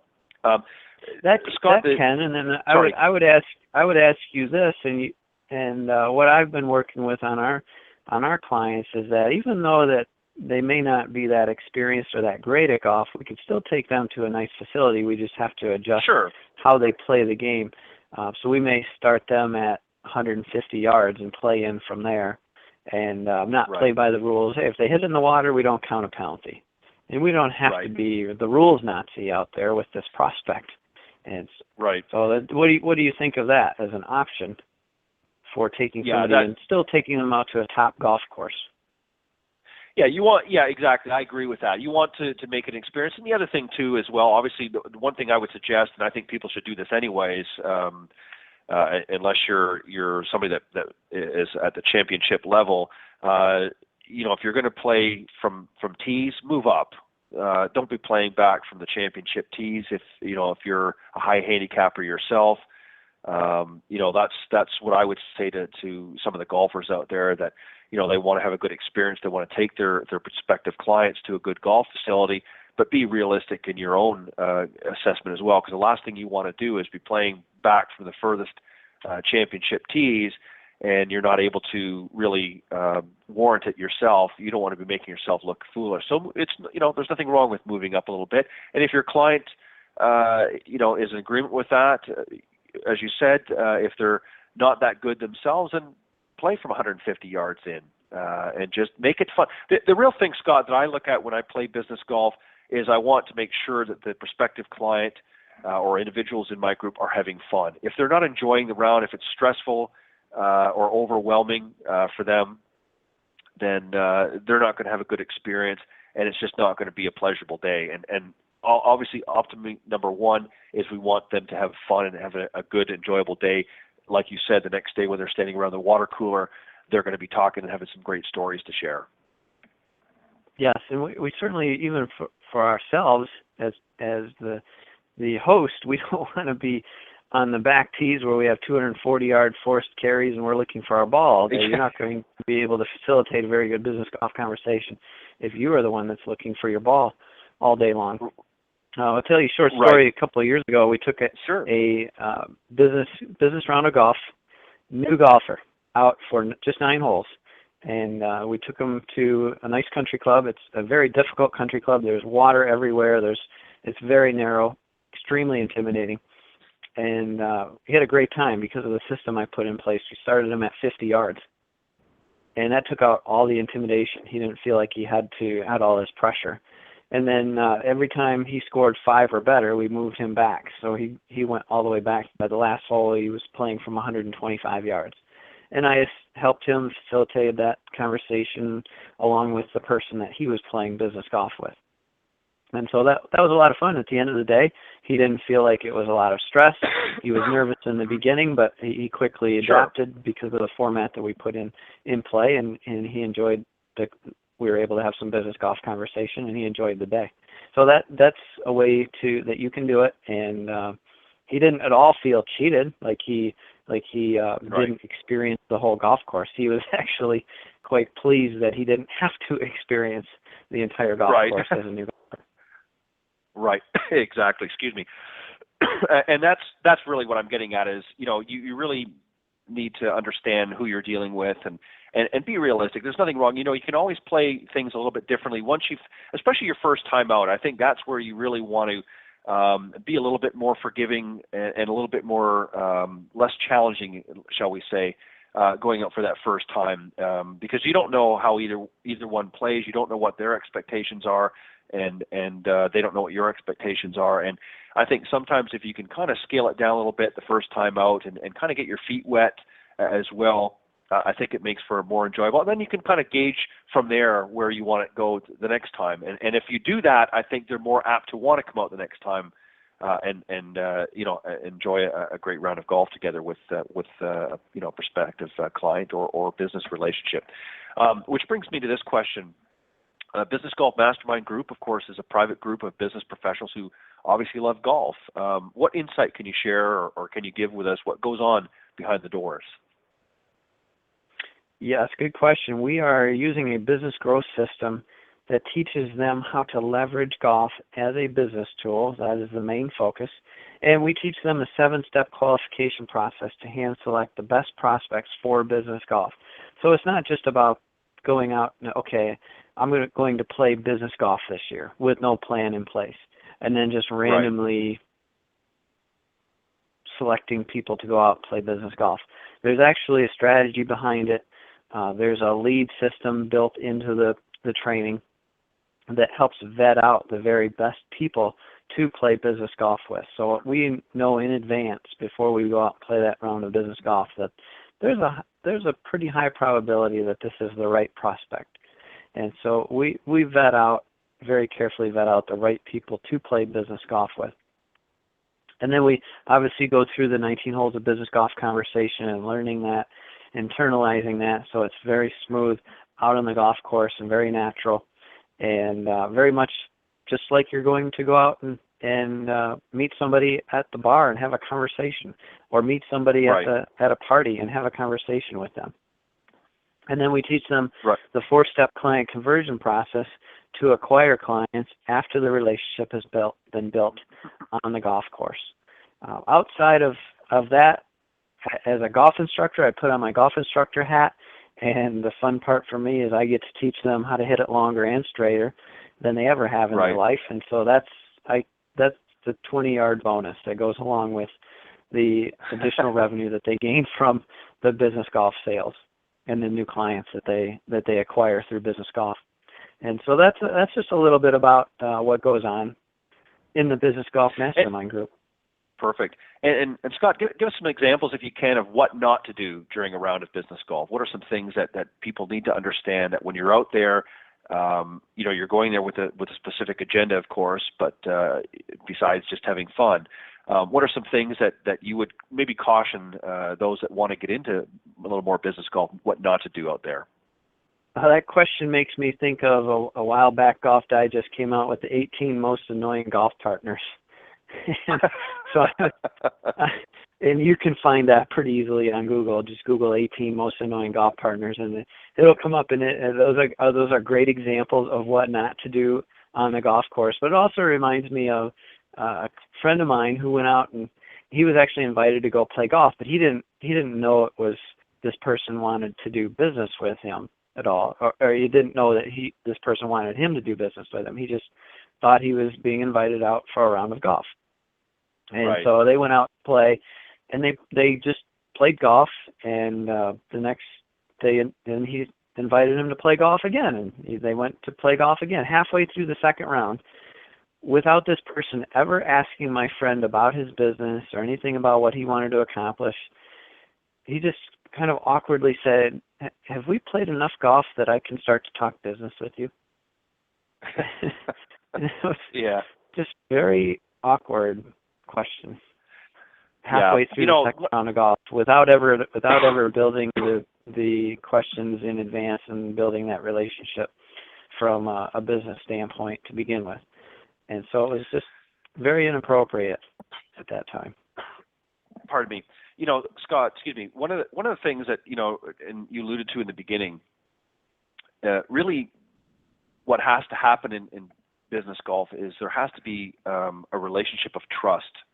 And I think once that happens, it's very easy to do business with clients. And I think that one of the mistakes, just as you've alluded to here just a second ago, is a lot of people get out there and they think, okay, well, if I take this client out and, I'll take them to a great country club, or I'll take them to my club and show them a really good time, and suddenly they feel like there's an open invite to pour their business dollars into my particular product or service. And that's not necessarily the case. People have to, especially when you're dealing with higher executives. I've dealt with a lot of executives in my businesses over the years. And one of the things that I've found with them is they need to know that if they're going to hand me a check for, $20, $30, $50, or $100,000, they want to know that their money is being well spent. And you can have all the great products or all the great services, but that it boils down to is, am I a trustworthy person for that $50,000? Am I somebody that they feel comfortable doing business with? And if they feel like they're sort of being sandbagged or corralled into a corner, even some of the most savvy business people will shy away. And this is why I think it's important. Business golf is not just about business. It's about building that relationship and building that trust. And once that client trusts you and feels comfortable, then they're going to be more apt to want to know. In fact, they're going to be the ones that really, more often than not, that will reach out to you and say, well, tell me a little bit about what it is that you do, and tell me what it is that you can offer my company. And it's that trust relationship that gets built. And the biggest mistake that I hear, especially with some of the young guns coming out there, is they want to just, they're all about the deal. Let's get the deal going. And that's not how it works. And this is really what you're trying to get out with this book, correct? Very much so, and that's a great word and great point that you brought, trust. And we're in a scandal-a-day society that we're in. Trust is a big factor, and it's just hard to trust people. Well, and part of it is, part of it, I think, Scott, has been in the business climate here in recent years. It's everybody was about the deal, and let's get the deal, and let's sell, and that's great. But what I found over years is sometimes the people that are about the quick deal don't normally last very long. They end up hopping around from business to business because they quickly build a reputation of being kind of sleazy. And I hate to use this analogy, but this is what's happened years ago with the old, and you'll understand what I'm talking about. And I'm not trying to suggest that they are, but the used car salesman, that sort of mentality. That's exactly what people, or the Amway salesman, that was an era that people developed that sort of hands-off approach when they heard what you did. You're a used car salesman, or you're an Amway, or you're this or you're that. People right away, and the reason why was the approach that was used was not one of building trust, but really trying to get their product out there, get their service out there in any way, shape, or form. And people have started to become more savvy. People will go on the internet. They'll research your product. I can guarantee you that most people that play business golf today, a prospective client, they're going to research your company before they even step out in that golf course. So they're going to have an understanding of what it is that your company is about. And if it doesn't have a good reputation or doesn't have a good, the word I'm looking for, I guess, would be a favorable review, that already is going to put up a wall. So it's your job while you're out there is to earn that individual's trust and help them to understand that that your business is going to be good for them and is going to help them. But the way you do that is to develop that trusting relationship. Right. If you're still in the business of hard close on the sales and manipulating people and trying to convince them to buy from you, then it doesn't work in my mastermind group, and I wish those people good luck. But it's not our style. We prefer to develop that relationship, and then we call it a conversion process, but it's actually a process in which the actual prospect tries to buy from us versus us selling to them, which is really cool. We flip the model. Right. Well, and see, that's really what I do as an example. So we're talking business. This is really what I do with this show. Is the whole purpose of this show is really to relay information. I mean, I'm not selling anything to anybody here. I'm not, I'm not really offering a product per se. But I'm providing a service that I feel is of value to people in the golf industry and to those that enjoy golf and want to learn from it. So what I try to do is build relationships, and I think I've hopefully done that very well here in the last few years with many of the fellow teach professionals, and that's why they keep coming back on the program. Is I'm trying to give them a vessel or a venue, if you will, to be able to relay what it is that they do and help as many people as possible. And that's really what the purpose of the show is. Now, if I was coming out here and flogging every product and saying, get out and buy that new driver or go out and do that, it's going to shave 20, 30 strokes off your game, nobody would be tuning into the program. And that's not to say there aren't some great products. No, but you know what I'm talking about. And, sure. And that's why I think it's important to build relationships first. I learned something from somebody, and I'm just going to say this very quick, and I don't want to get off topic because I want you to have as much opportunity here to really talk about this book. I think what you're doing is fantastic, and I think, Scott, you've certainly become, in my opinion, a leader in the golf industry. You do a lot of great things. You've written some great books, and you really are not just about giving golf lessons. You're really about getting others within the industry to build better businesses. And the way you do that is through relationships. And you've done that very, very well here. And that's why I enjoy having you on the show. In fact, I love having you on as much as I can. But, one of the things that I was taught from a very early age when I first started getting out in sales is a gentleman that I'll say his name, Graham.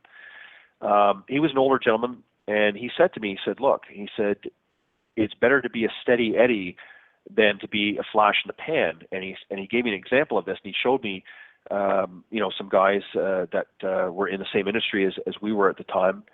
And he said, that they're going to go out there and they're probably going to outsell you today, but they're going to be gone tomorrow. He said, you want to develop relationships with your clients. And he'd been in his industry for probably 30 years by that point. And he had clients that would literally pick up the phone and call Graham up and say, Graham, I need this, and this. When can you get it into the shop, or when can you get it into our office here downtown? And, he wouldn't even have to whip out a brochure or anything. They just trusted him so much and his judgment. And that's really the kind of business relationship that I've always tried to develop myself. And I think that makes for a much longer lasting. Like you said, you want somebody that's going to be there 10 years down the road, not, 6 weeks they're looking for you over their shoulder and saying, where did that guy go that was in the office last week? Product or services is, you know what I'm saying? Yes. When I brought up lifetime value earlier, and it's, I probably should have given a better definition of lifetime value. What does that mean? It surprises me, but there are a lot of people that they don't know what that means, lifetime value. What is that? Because they're operating in a transaction. What is this client worth to me today? A lot of country clubs think in terms of transaction when they sell a membership. They feel that that particular client is only worth that $10,000 membership. They don't calculate in what that client's going to spend on food and beverage, on clubs, on lessons, and then they don't even calculate in what that client's going to refer in, and guest fees and new members that they're going to bring in. And then the lifetime value of that. So if their average member stays for 8 years and it's $10,000 a year plus guest fees plus new members that are referred in, that client's worth a minimum of $80,000 plus. And oftentimes a $10,000 membership over the course of 8 years is really worth well over $100,000. And when you think in terms of that lifetime value, you can invest a lot more seriously into vetting out the best prospects and clients and doing a better job of building that relationship. I think I read something from Gary Vaynerchuk the other day that talked more about lifetime value. He said your focus should always be on lifetime value rather than the transaction. He said some people are thinking always in short term, just in case they die. But if you die, it doesn't matter anyway, so you might as well focus on lifetime value. And I thought that was a great quote. Right. And that's true. And, everybody's focused on today, and they don't think about tomorrow because, like you said, they might die tomorrow, so they don't want to think about that. So, and the other thing that, Graham always taught me is he said, referral is your friend. Referrals are some of the best business you're ever going to get because you don't have to do any selling in most cases. If it's done right, if you've made good contact and good trusted relationships, a referral is actually better than sometimes the initial sale because if that person is happy and if that person feels that you value their business, they're going to do the selling for you. They're going to tell their business associates, their business clients saying, hey, Scott's the man to see in this area, or Ted's the one that you want to talk to if you have needs over here. I trust him. I do business with him, and here's why I do business with him. But they can also be your worst detriment. If you slap somebody in the face, they're going to remember that as well. And for every person that they tell that you slapped them in the face, that's a potential business client or customer that you've now lost. So it's important, as you said, it's important to think long-term and not short-term. It may take you longer sometimes to get out of the gate, but once you get rolling down that hill, man, it's going to pick up steam. Right, and on the long-term side and on the value that you provide in your show to golf professionals, these golf professionals that are doing these interviews with you can be using this content as evergreen content and using it as lead generation content and sending it out and saying, hey, listen to this 20-minute interview and sending that out to the prospect. So the prospect already gets some value before the prospect even invests with that golf instructor.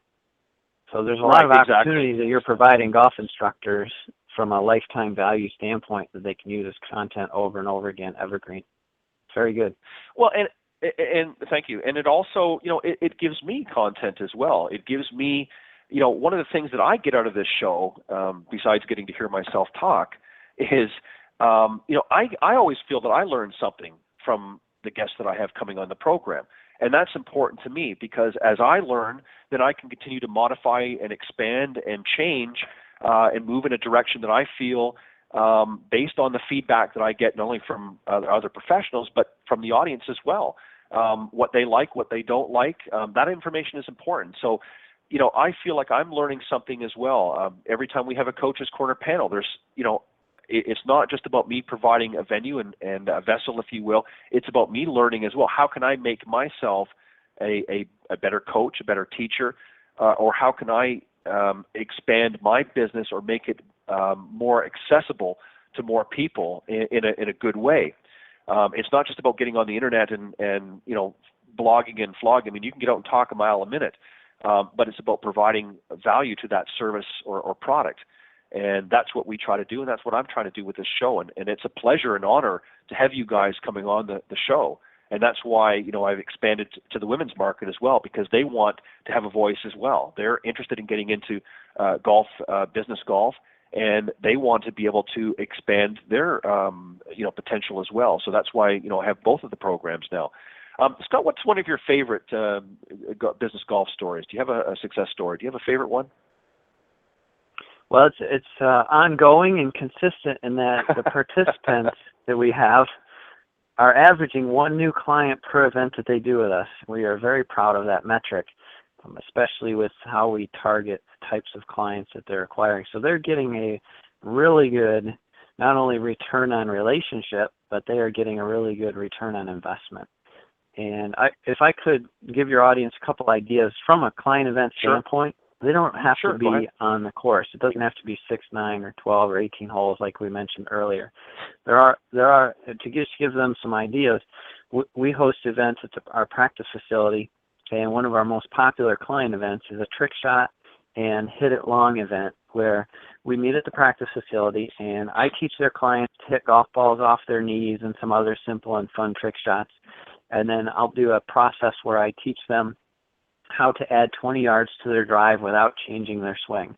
So we don't do any mechanics work at all. And it's not like the 8-step swing or any type of, you have to swing here, here, here, and here, and here's a setup and all that. We just go through some speed drills and teach them how they can swing faster with less risk so they don't have to think about it as much. And that's a fun one that you can do in 45 minutes to an hour. So those hopefully are some ideas for your audience to go out there and say, okay, I can invite out 5 of my best clients, encourage them to invite some of their friends. Birds of a feather flock together, so it's most likely that they'd be inviting good prospects to my event, and then they hire a golf professional to put on the event, have some fun with it, go in, have some drinks and hors d'oeuvres afterwards, and it's a really nice relationship-building event without even going on the golf course. So that's just another option for your audience to consider. That's been very popular for us. Yeah, and that's one of the great things is that there are so many different options. A lot of people, especially in today's market and today's economy, not everybody has the time either to necessarily play 18 holes. So if you can create an event or create another option that they can still get out to the facility, whether it be on the range and doing some different things as you've discussed here tonight, and maybe, in half the time, that still gives them an option. They're not just committed to, well, I've got to be out there for 6 hours. It's pretty much a whole day event. They can just be out there for a couple of hours and still get the same benefits and same feedback, if you will, that those that are playing on a golf course. Now, Scott, I know that can be one of the stages to the client development process. In that, let's say you have 1,000 people a year coming into your funnel, and you have a process which you weed out the first 800 before you even talk to them. You talk to 200 of them. You get 20 of them to show up to your golf event. You find out that 4 of those 20 at your golf event are really good, high-value prospects that are worth $50,000, $100,000 a year to you. You take those 4 people out for the actual round of golf. That's hopefully not 6 hours, and we like to play in 3.5 hours at my course. And but you could golf 3 or 4 times and invest 12 hours in those types of people, but you've weeded those 4 people out of the original 1,000. And so the client event can be part of that staging where you're weeding down to the people you really want to play 18 holes of golf with. Yeah, exactly. Well said. Scott, I know that as I was just about to ask you, I know that you're going to come back on in a couple of weeks. Can you give us maybe just a little snippet or a little preview of what you want to talk about to some of the professionals out there and how you're going to help them with the Business Golf Mastermind Group? How are you going to help them? And just give us a little short scenario, if you will, of what you want to talk about in the coming weeks. Well, yes, I'll share a little bit about what goes on in the Golf Instructor Mastermind Group, which is a group of golf instructors we have around the country that are participating in a monthly call, strategizing about their business, how to create those leads for the golf instructor. So how does the golf instructor create leads of people that may be interested in golf instruction? And then the process that we go through to take those leads and turn them into a bona fide prospect, and then the client conversion prospect of how to process about how to take them from a prospect to an actual client. We'll be talking a little bit about coaching programs versus just golf lessons. Right. And we'll be talking. We can throw in some media. We can throw in some social media, traditional media. We could throw in some email marketing. I mean, we could talk about a variety of different processes to generate those leads and close those sales. But if you have any feedback from your audience of what they're looking for, I could tailor it a little bit to that as well. Okay. I'll certainly do that. Scott, how can those that maybe are interested in your book, 19 Holes of Business Golf Conversation, how can they get a hold of that? Where can they go, and how can they get in touch with you if they want to follow up and get any further information? Well, here's what I can do, Ted, for your audience tonight. They can download a complimentary copy of that book, PDF version of that book, and it's at GrandRapidsGolfLesson.com/client golf. And I'll go through that one more time for your audience.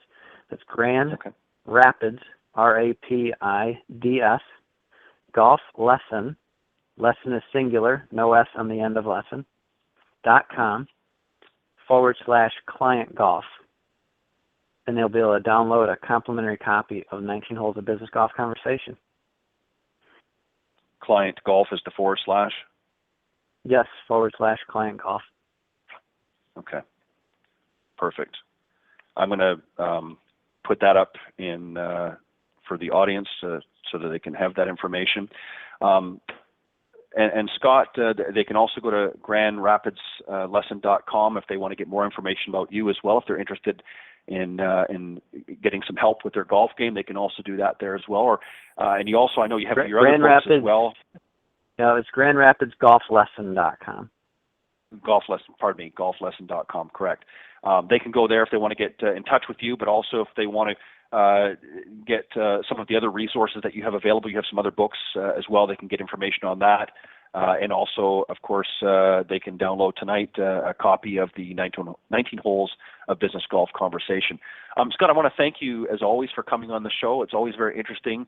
As I alluded to earlier, Scott, it doesn't just get out there and help people with their golf games, but he also helps people grow their businesses, does a lot of work. I see it all the time through different social media, Scott, all the work that you're doing to try and grow this game, but also to help people with their business needs as well, and helping fellow professionals. And that's a rarity that you see in the business world, and it's great and a comfort to know that we have some great people like you in the golf industry.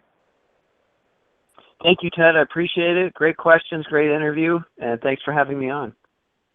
Not a problem, Scott. You have a great weekend, and I will reach out to you before you come on next time, and we'll try and get some other things together. But I look forward to having you back on in a couple of weeks. Awesome. Thanks. All right. Thanks, Scott. Have a great night. You bet. Bye. Bye. Okay, that was my very special guest tonight, founder of Business Golf Mastermind and 5-time published author, Mr. Scott Seifferlein. He's also a great speaker and PGA Golf Guru, as we refer to him. He's also the 2011 Grand Rapids Chamber Young Entrepreneur of the Year finalist, as well as the 2011 Bill Strasbaugh Award for the Achievement of Teaching. Just a great young man, and certainly an asset to this game. And I look forward to having him back on here in a couple of weeks. August 13th, I believe he'll be back on. and he's going to be addressing the topic towards a lot of you coaches and teachers out there. So get your pens and paper handy, and make sure you come back here to Golf Talk Live in a couple of weeks to listen to that as Scott comes in and talks specifically on how you can help your golf business and grow your business at hand. But anyways, I want to thank my special guests as well on the Coach's Corner panel one more time. Thanks, Clint Wright and Monty Scheinblum for coming in. Thanks, Monty, for jumping in tonight. I know you'll be coming back again more before the year is out. And Clint, you will as well. Thanks for doing a great job tonight on the Coach's Corner panel. And again, thanks to Scott Seifferlein for coming in as well and sharing some great information about his new book, 19 Holes of Business Golf Conversation. Definitely need to get yourself a copy. And for the listeners you heard Scott, if you go to GrandRapidsGolfLesson.com/client golf, you can download a copy tonight off his website, so make sure you do that. That's complimentary from Scott. Thank you, Scott, for doing that for my listeners. And speaking of listeners, I want to take this opportunity to thank all of my listeners worldwide for faithfully tuning into Golf Talk Live each and every week. I certainly have a great amount of pleasure and enjoyment of having a number of highly talented coaches, teaching professionals, authors, and entrepreneurs stop by the show. And it's really through their participation, guest appearances, that have helped to make Golf Talk Live a first-class show. Excuse me, my tongue's getting tied. Special thank you to the sponsors and supporters of the program, Mr. Jonathan Laird, South Coast Golf Guide. Make sure you go to southcoastgolfguide.com to get your hot little hands on a copy. Great publication. Jonathan's been doing this now for 20-plus years. Great gentleman. And if you're interested in advertising his publication, you can also reach out to him at jonathan@southcoastgolfguide.com. Special thank you also to Meredith Kirk of Meredith Kirk Golf and also an Endless Golf Myrtle Beach magazine. And Meredith also runs a great organization, juniorgolfexchange.org. If you go there, you can find out information on how you can help donate and get some golf equipment out to some youngsters that maybe are a little less fortunate, that want to play golf but just don't have the resources to be able to get the equipment. She's come up with a great program to help get those pieces of equipment into their hot little hands. So visit juniorgolfexchange.org to find out more information, and also go to meredithkirk.com to find out more about her. She's a great teacher professional, and she was also the Mrs. South Carolina for 2014. Great young lady and a great asset to the game. Also, thank you to my friends Nikki and Tiffany Litherland for helping spread the word each and every week. Thank you very much to both of you for doing that. Mr. Bernie Pinder from Ontic Golf, onticgolf.com, a great custom line of putters, one of which I happen to have in my possession, a great putting instrument, and Mr. Bernie Pinder makes his own and is a great designer of some custom designed golf putters. So make sure you go to onticgolf.com. And Mr. Sean Kelly, the owner of linkedgolfers.com, great networking group that started on LinkedIn. In fact, the largest golf group on LinkedIn, Linked Golfers, and he's brought that out and expanded it to off of the LinkedIn platform. It still is there, of course, but he's brought it out. And so go to linkedgolfers.com and you can get more information there as well. And of course, Mr. Peter Doyle of Doyle Golf Solutions over in Ireland. Thank you always, Peter, for your support and well wishes for the program. And as I said, I enjoy doing this program each and every week. And I mean what I say. I certainly have a lot of pleasure and enjoyment of doing these shows. And if you want to get in touch with me, if you've got some great ideas for future shows, or maybe if you're interested in coming on the program and you want to reach out to me, you can go to ted.golftalklive@gmail.com. That's my direct email. And you can, in the golf business, you want to reach out to me, you can do it through there. But on behalf of myself and my guests and all of the listeners out there, thank you again for tuning in each and every week. And I will see you next Thursday at 6 p.m. Central right here on Golf Talk Live. God bless everybody.